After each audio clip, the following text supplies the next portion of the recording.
Yeah. Order the Lettingher Inn. That's another kind of pissed off song, like a little bit of, yeah, don't let her in is that one line in there. Right. So, but yeah, that was fun to write. I mean, the lyrics were sort of came flowing out. The chorus though wasn't locked. Remember, like I was like, "Does this work?" And you're like, "I think it works." It's interesting because it reminded me of, or it does now anyway, when thinking about the songs a bit.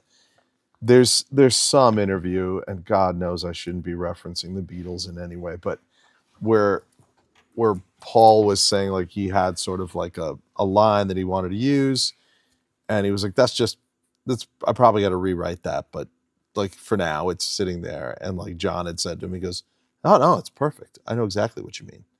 And he was like, "Well, I didn't mean anything. It was just placeholder." He goes, "No, I think you leave it. It's exactly right." You know what I mean? Like, so instead of trying to overwrite that chorus with like a longer phrasing type thing, it was just like, it's short. It's a bit of a scream and whatever, and it's like probably cathartic for the vibe of the song, and it worked. So, well, and so we've got a little play on words in terms of the title, and you know when, because I don't remember when that came in. I don't know, somewhere after a while, when I was just like, I hate giving songs like obvious titles always. Yeah. And definitely hate the word love being in the title. I feel like that's been overdone.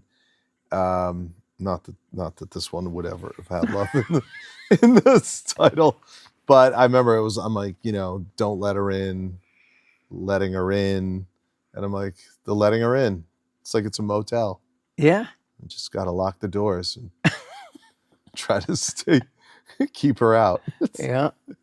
Well, the music on that one, we talked earlier about the writing process, and that was one that the riff had started way back before A Boy in His Bucket. In fact, I think it was around when we were doing the Yesterday Again. Really? Right? Yeah. It was in those sessions that we did FM, and it was one that we started. And I think my issue with it was a great riff that I just kept on adding more to, but it never really went anywhere. It just sort of stagnated, and we could never get anything interesting out of it until we sort of broke it down a little bit different and came up with the B section, which turned out to be the chorus. And it was more a function of taking some stuff away to make it work. I do. You're actually bringing this all back to me now. I do remember this. Yeah. And so I'm glad it was able to finally get its place. Because the riff's great. And this was one that I had on my voice memos, but it did sound different, whatever you'd done, whatever years prior. And I couldn't figure out what to write to it. And then this time I don't recall it being very difficult at all. Yeah, because I think I knew that I wanted to get that riff, have it get its proper due, right? Get it in a song. For all the guitar players out there, they're all now very excited. Yeah. Well, I mean, the riff is not like, it's not complicated. It's not like super, crazy. It's like a riff that you can remember, and it sort of grabs your attention. But I think, again, letting it sit for a bit and coming back to it and just keeping the part that really mattered and letting the other stuff go allowed it to get where it is. Scott likes the rockers. I like the ballads. Yeah. So, and other instrumentation on that was pretty straightforward. Keith played bass on that. Keith Vidic, and did a really neat muscular bass part on that.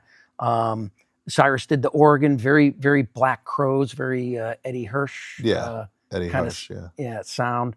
Again, Steve on percussion, Keith Robinson on drums, and that's pretty much the memory on this guy. It's amazing. Like for each one, I'm like, I gotta check my notes.